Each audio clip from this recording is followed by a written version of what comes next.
6.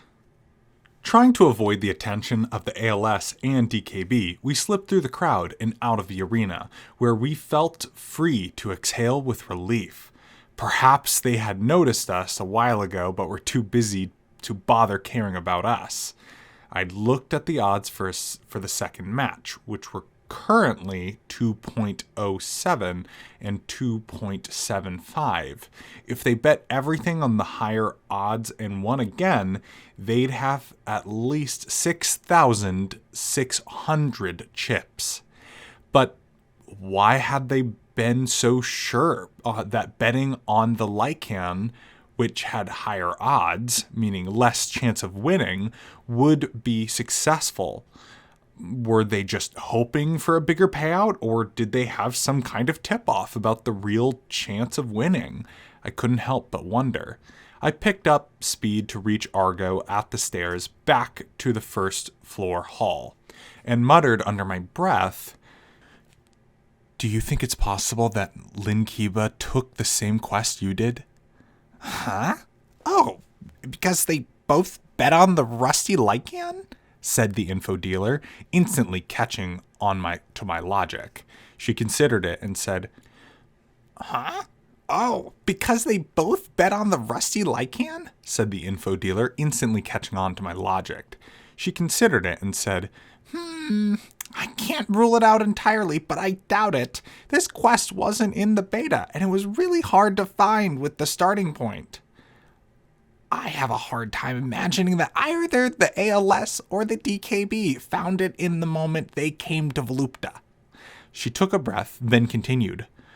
For one thing, the only match the quest tells ya there's cheating involved in was the one we just saw.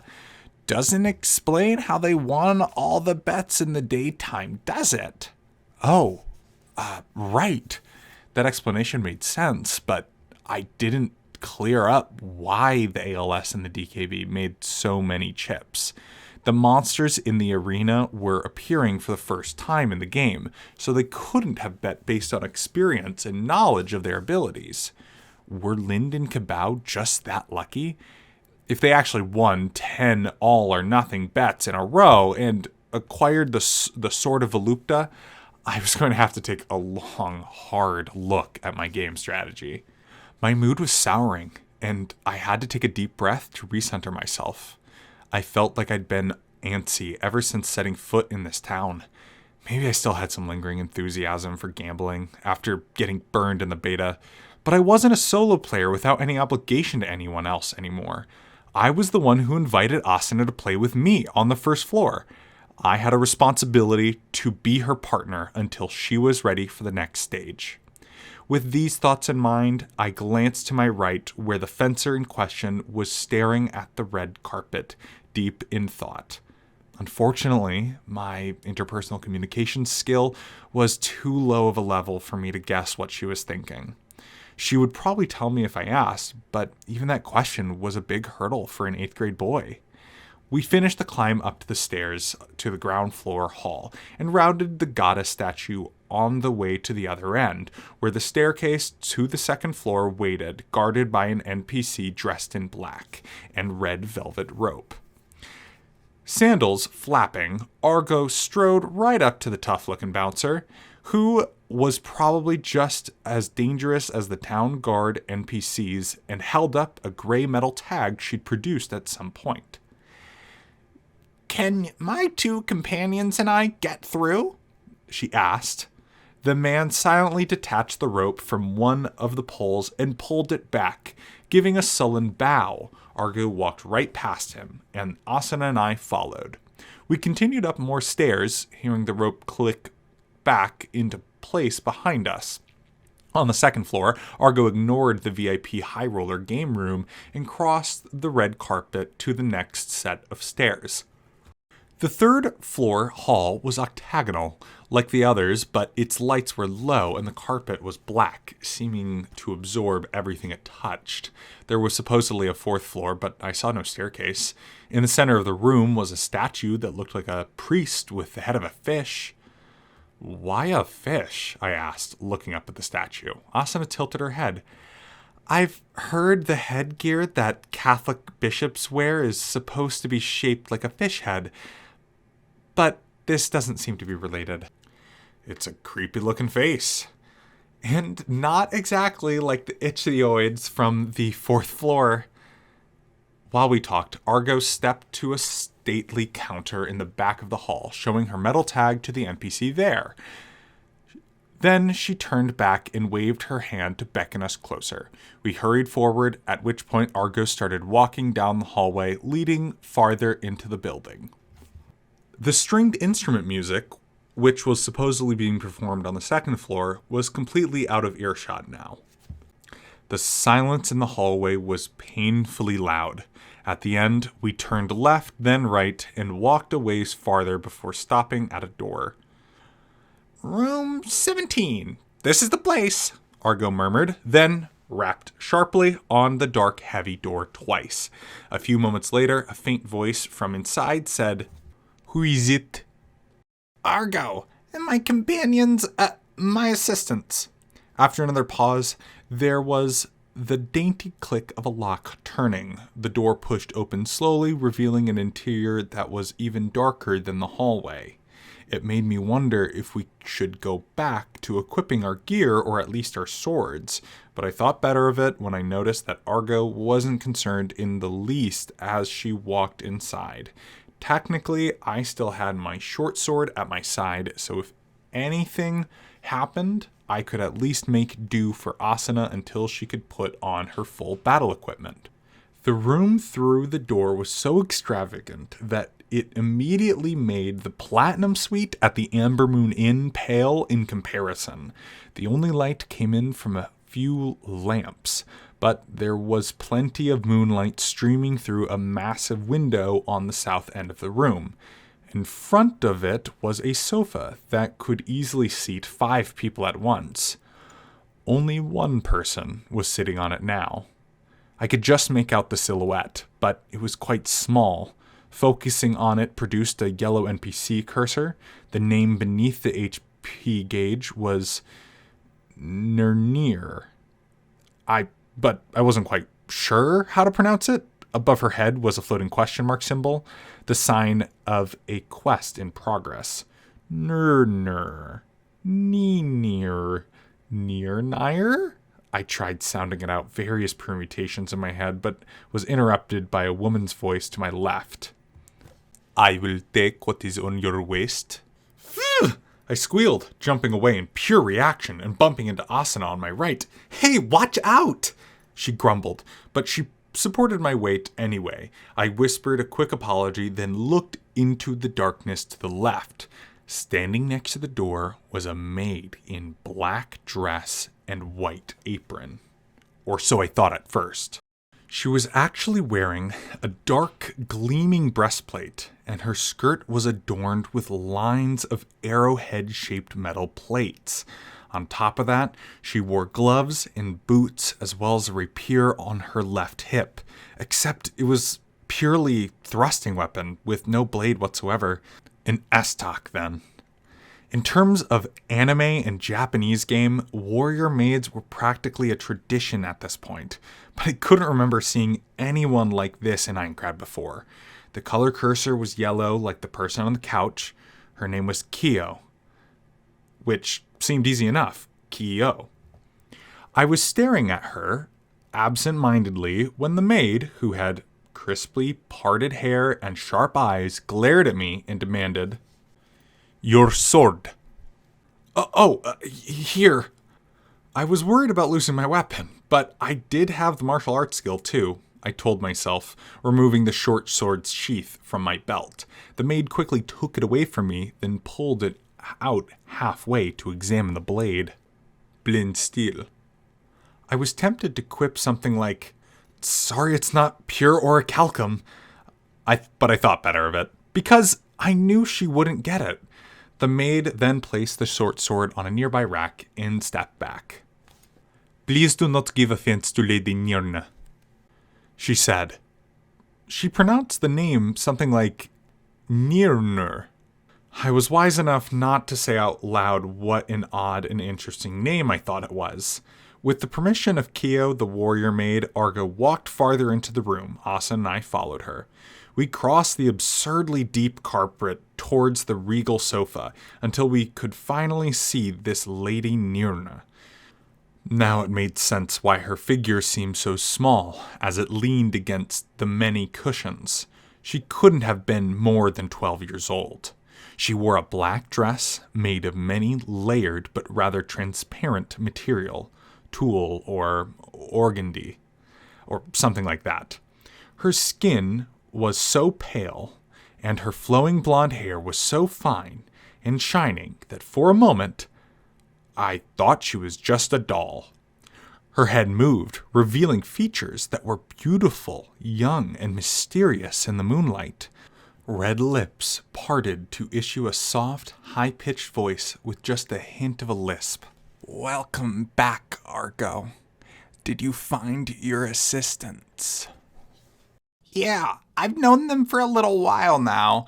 Say hello to Miss Near, said Argo, who seemed no different from her usual self, which didn't make it any easier to know how to act here. Asuna stepped forward and greeted her in a way I'd only ever seen in movies. She pinched the hem of her dress, pulled the right leg back, and bent her left knee. It's an honor to meet you, Miss Nirnir. My name is Asuna. She straightened up and took a step back. Next was my turn, but I had no skirt in order to mimic Asuna. My brain was overheating, trying desperately to remember what noblemen in foreign movies did. Like Asuna, I pulled my right leg back and crossed it with my left leg, then placed my right hand below my chest and extended my left hand to the side, then bowed. Nice to meet you. I'm Kirito. I had no idea if this was right, but the girl nodded generously and asked, Asuna and Kirito.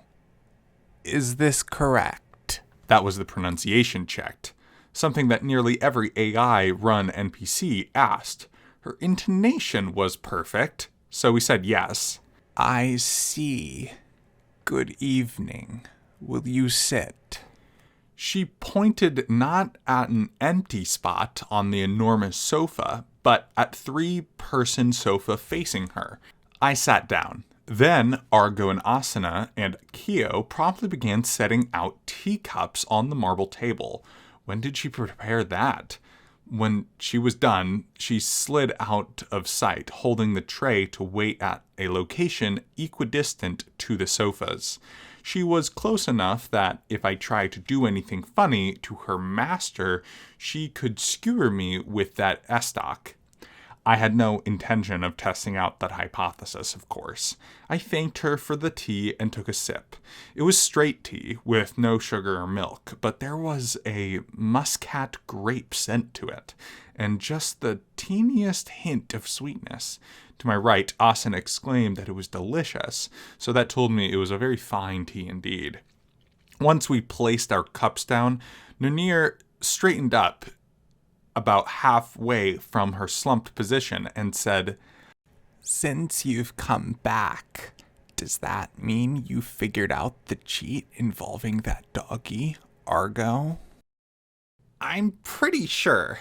Go ahead and explain what you found, Keyboy. This caught me by surprise. What? I protested, but I knew I couldn't refuse. Instead, I pulled the carefully folded handkerchief out of my pants pocket. I rose to my feet, intending to lean forward and to hand Ninir the handkerchief, when Kyo approached from the right and held out her hand. Ah, thanks. I placed the handkerchief in her palm. Kyo opened it up and looked at the red stain in the middle, frowning. She then walked around to the back of the ornate couch, knelt at the right side of her master, and held out the cloth. Ninir plucked it out of her hand, looking suspicious. What does this mean, Kirito? The stain was left behind when the rusty Lycaon, the winner of the match, hit the side of the cage. So this is not the dog's blood. It does not smell like blood, said Ninir conclusively, despite the fact that she had not leaned down to sniff it. I nodded. Yes, I believe it's a dye taken from some kind of plant. A dye.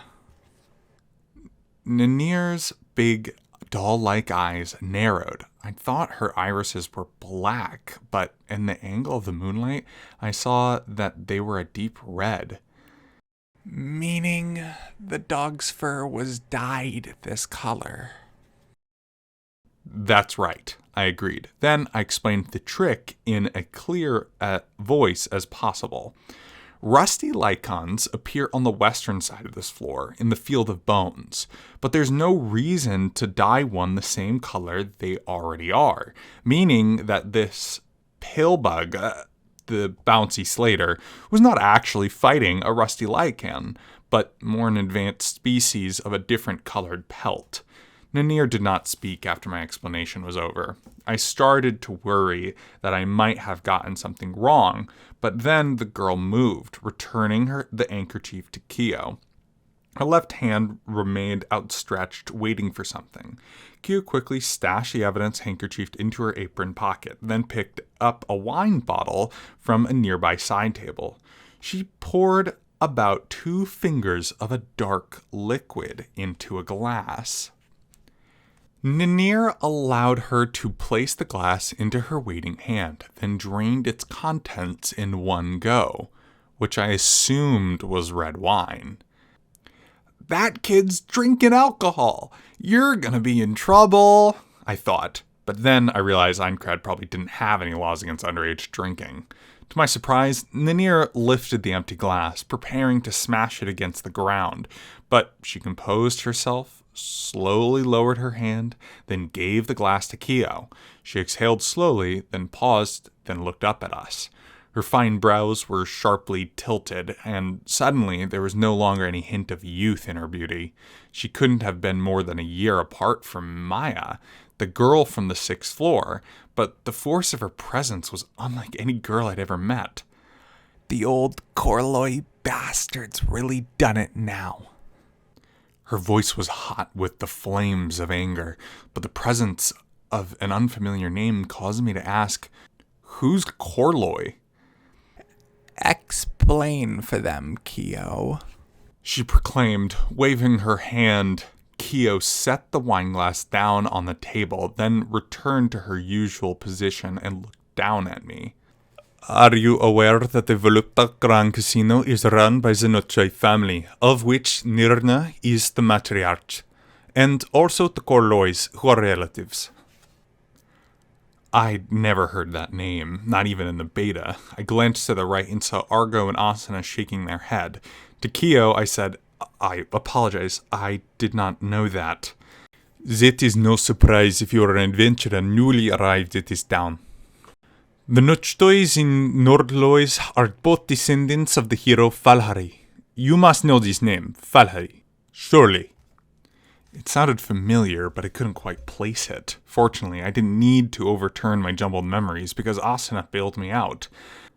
That's the person who vanquished Zariga, the water dragon and founded Volupta. Correct. Falhari took for his wife the girl who was to be given to Zachary as a sacrifice, and they had twin sons.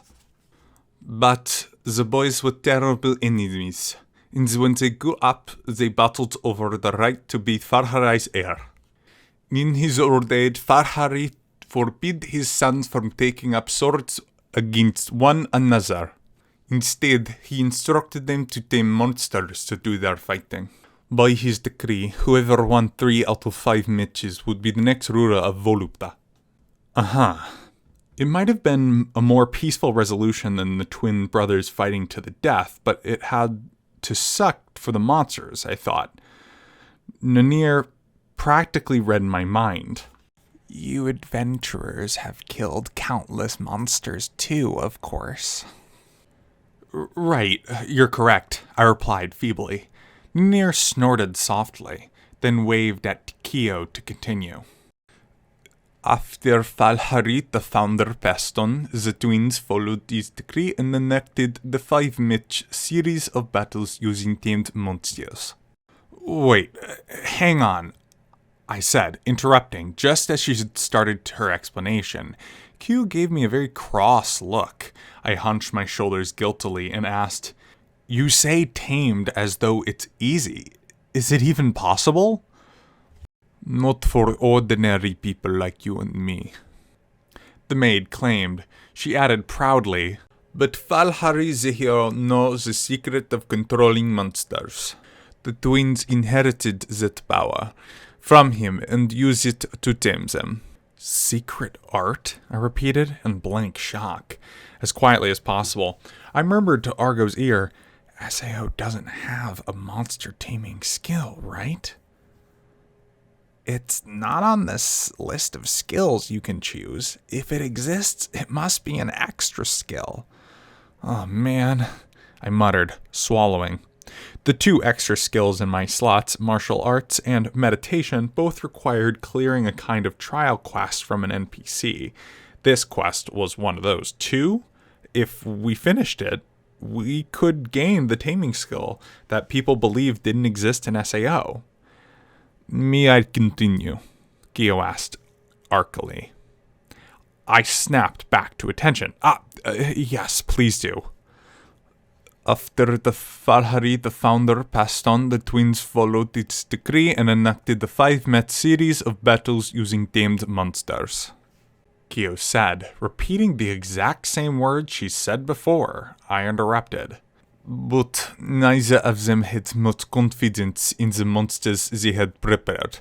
But just to see if they are ready to conduct a proper duel, they agreed to an informal test beforehand. They built a wooden fence around an empty space in front of the mansion, with 2 exits. The plan was to insert the monsters through the exit, so they would fight inside the fence. The test ended up being conducted with a large crowd of curious villagers watching. The monsters simply leaped over the fence, or were so strong that they destroyed it in their battling. It caused quite a stir." Well, no wonder, with just a wooden fence, I thought. But that was not the end of Kyo's story. "However, there were no deaths or injuries among the townspeople, and the crowd seemed to really enjoy the exhibition. At the time, Volupta was just a small village built on fishing and farming. There wasn't much entertainment in Lectio, or to the east in Frarmi, to the west. The next week they held a second test with reinforced fences, and it brought crowds not just from Volupta, but Lectio and Pramio as well. They set up stands, placed bets, and gave the event a festival atmosphere." "I think I can see where this is going," whispered Argo. I did too. Kyo was no longer glaring at us, but she was lost deep in her story of the past, making gestures with her hands to punctuate the descriptions. "The twins noticed this reaction and had an idea. What if, rather than rushing into the best of 5 match to determine the answer, they repeated these test matches over and over? They could draw guests from Volupta each week, eager to spend their money. The hunt was proven correct. When they officially turned the test battles into Colosseum battle, the visitors poured in from the other 2 towns. The competition for the inheritance went to the wayside as the twins took control of betting themselves, adding warm-up entertainment and other wagering games. Soon they had renovated their family's mansion until it became Volupta Grand Casino you see today. The twins grew old and passed away, leaving the operation in the children's hands, then grandchildren, until the last will of Farhari. The founder became no more than the story." Kyo trailed off there.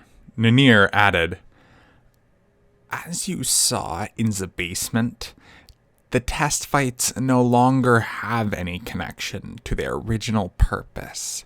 They are held day and night here. Based on the clipped and frank tone of the young lady's voice, it was impossible to tell what she thought about the decree of the founder, which is now nothing more than an empty husk. I didn't even know how many generations away from Falhari, the hero she was. According to the Dark Elf legends Kismel taught us, Aincrad, the floating castle, had been carved out of the earth below in a distant past, with all the various towns and villages and banished to the distant sky where no magic could reach it. It wasn't clear how long ago the distant past was supposed to be, but it had to be way more than a century or two. Kismel also said, "Only Her Royal Majesty possesses all the legends surrounding the Great Separation and the 6 sacred keys. All that we are told is that this floating castle was created long in the past. But if we knew how many years ago Falhari, the hero, lived, we could at least establish a minimum range for the distant past." I summoned my courage to ask Nanir about that topic, but a split second before I could speak, Asuna said, "If the twins inherited the hero Falhari's power, does that mean, as part of that bloodline, you are able to tame monsters too, Miss Nanir?" "That's right," she replied. Q added, "To be precise, it is Lady Nanir, the head of the Notchdoi family, and the other, head of the Korloi family, Bardan. Only they can use their power of employment." "Meaning that half of the monsters fighting in the battle arena downstairs every day were tamed personally by you, my lady?" "Right," she said, just as briefly. Although, perhaps because Asuna was 50% more polite than me, she also added, "However, I do not trudge through the forests and mountains and caves. I merely tame the creatures that are captured and brought to me. I want to go searching for them, but Kyo and the guards will not allow me." "Of course not," Kyo interjected. "Your life is in danger from the Korlois. Lady Nanir, to venture into the wild would be begging them to attack you." "At this point, I would appreciate a good, honest attack over all of these poisons and tricks." I couldn't help but comment on this rather grisly conversation. Your life is in danger? I thought the Nutch Toys and the Korlois run the casino together. If the person who's supplying half the monsters for the arena disappears, won't that be a bad thing for the Korloi's business too? Unfortunately, Bardun Korloi has grown too senile to understand obvious logic like yours. Old age is a terrible curse, Nanir said, a rather strange thing for a child to have an opinion about, and she sank back into the cushions. She lifted her crossed legs up into the air, waving gently, and said in a voice not much more than a whisper, "In the past, Bardun cared for me, but as the end of his life drew closer, he became obsessed with prolonging it. Now, Bardun is obsessed with gathering all the gold he can to buy the scant moments of life, and he's lost sight of everything else. That's why he's sunk to these cheap tricks in the arena. The 10% of each bet that is taken as the casino's fee goes entirely to the winner of the fight." Buy life? From who? No healing potion could buy at a shop, nor even the ultra-rare healing crystals you could find on this floor could prolong your lifespan. Hence my question. But Nanir just shook her head, sending her golden waves of hair swaying.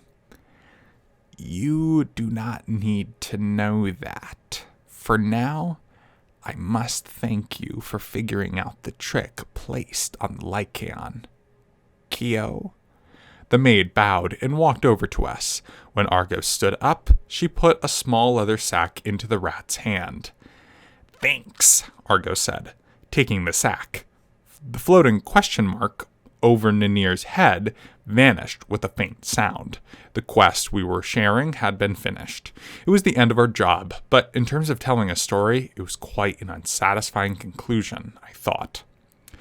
At that very moment, a exclamation mark appeared right over the reclining girl's head, the sign of a new quest. Before she had even put the sack away, Argo promptly asked, "Do you have any other jobs, Miss Near?" "Well, I suppose I do, but this one will be quite a lot of work." "No problem. Kirito and Asuna will do the heavy lifting," Argo reassured her. Ninir giggled and sat up, and then turned dead serious. "I will explain what I need. Tomorrow night, the Corloys intend to use that rusty Lycaon, whose ruse you saw through." "Huh? But I thought it lost a lot of hit point. I mean, it was injured rather badly," I pointed out. The girl's delicate shoulders moved up and down. "I assume they will treat its wounds, of course. That Lycaon has already appeared in 4 consecutive days." "So, it's on a 4-game winning streak? But wait, does that mean you could sense that something was wrong about the Lycaon before today's match?" "It was 3 days ago. I noticed it during its second match," Ninir replied. "In that case," I said hesitantly, why didn't you use a stronger monster against it? The bouncy Slater isn't exactly weak, but you could go with a Viridian Rockboar or a Brazen Newt, or... Those were names of powerful enemies from the 7th floor plucked from my memory banks, but the girl made a sour face. "Rockboars are too big to fit through the cage entrance, and if you fight with a Brazen Newt, you're going to have a fire. Besides, how are you going to set up proper odds in a match where one side has an overwhelming advantage? In that case, how do you decide the matchups?" "I have a handy list of all the monsters that are small enough to fight safely inside the cage, along with their features." I noticed Argo twitching at the mention of that list. It was only unnatural that an info dealer would covet that paper. "Please don't try to steal it," I prayed, as for the young mistress to continue her story. "Based on their relative strength, each monster is classified as one of 12 ranks. Only monsters of the same rank can be placed in direct battle in the arena. Both the bouncy Slater and the rusty Lycaon are 6th ranked monsters. And if I could ask, 1st ranked is the weakest and 12th ranked is the strongest, meaning they used a monster that was at least 7th rank in order to take the place of a 6th ranked Lycaon," she said, reading my mind once again. Ninir's deep red eyes glinted dangerously. "No matter how the Nutch Toys and Corloys may have clashed and bickered, we have always respected the fairness of the Grand Casino.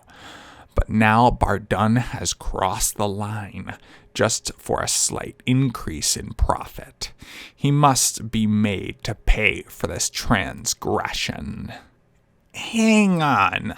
When you said this was going to be a lot of work, you weren't talking about assassination, were ya? Argo asked. No need for subtlety. The girl grimaced. "No, I would not ask that of you. If I wanted someone killed, I would do it myself," she said easily. But with the doll-like hands, she could barely swing a dagger, much less a sword. NPC stats couldn't be identified at a glance, and Maya was way too strong for a child when she fought alongside us on the previous floor, but she'd been trained by her mother, Theano. Nanir was a true pampered lady.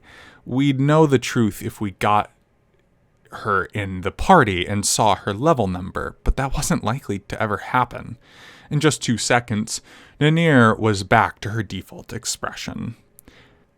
I would like you to gather the fruit of the narsos tree and Wirtz stones. If you mix equal parts squeezed juice and stones, then simmered on low heat, it will turn into a powerful bleaching agent that strips out all dyes from a material. Strips out dye? I repeated blankly, then realized what she meant. So we'll be able to take the artificial color out of the rusty Lycaon's fur.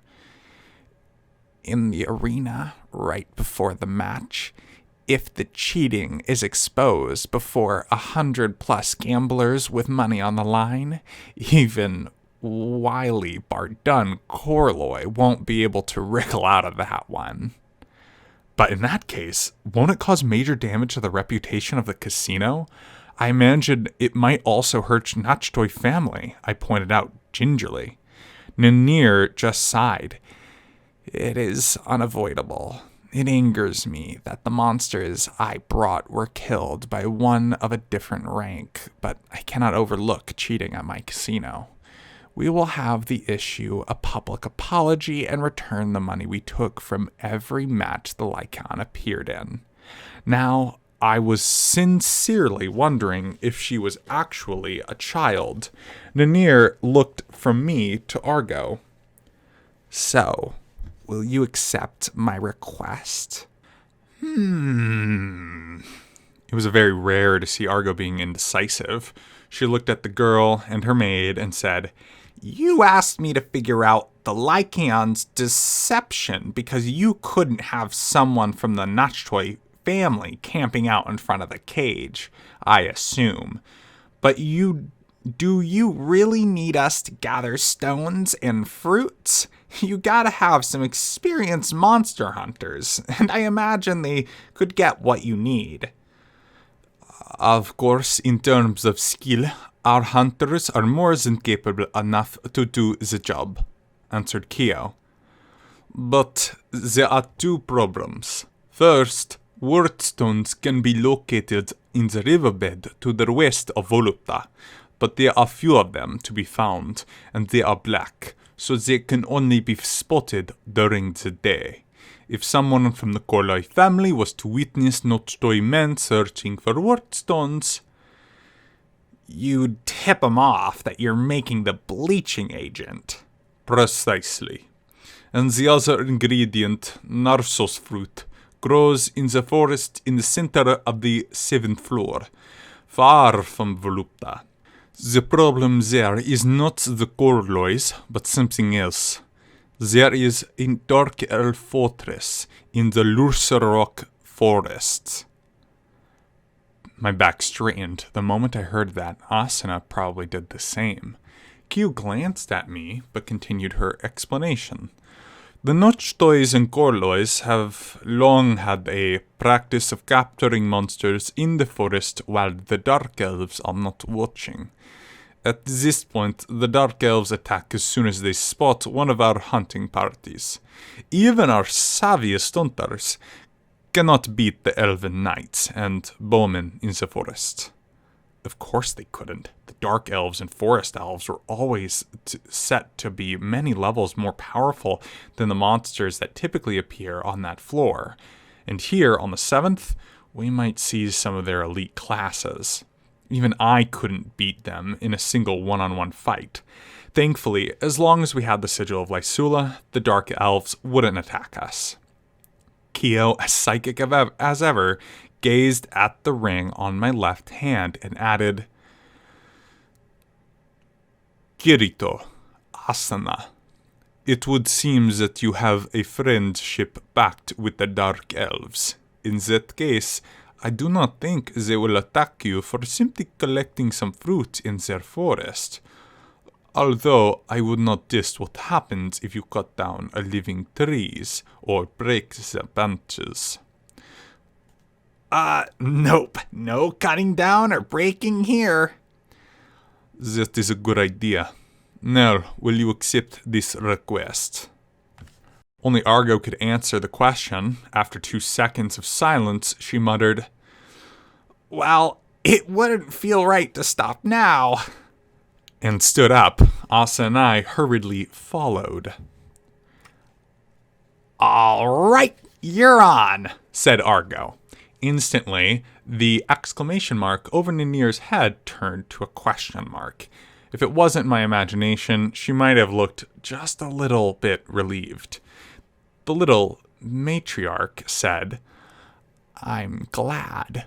What I want from you is 20 ripened narcissus fruit and, 50 wort stones. It is a 3-hour trip to Lucerne Rock Forest and back, and a person can collect that many wort stones in 5 hours. When you consider the time to juice the fruits and boil the mixture, you will need to bring those materials back by 1 o'clock in the afternoon tomorrow for us to be ready by the time of the arena match. 1 o'clock. Got it. We'll figure it out. Guess we should get going, get some sleep for the night, then. I wish I could let you stay here at the hotel, but I cannot offer such a gift yet. Ninir apologized, but Argo just smirked. Can't ask you to break the rules of the Grand Casino, Miss Near. Anyways, we'll be back here by lunchtime tomorrow. I bowed quickly to Ninir and Keo, wondering if it was wise for Argo to make the promises like that.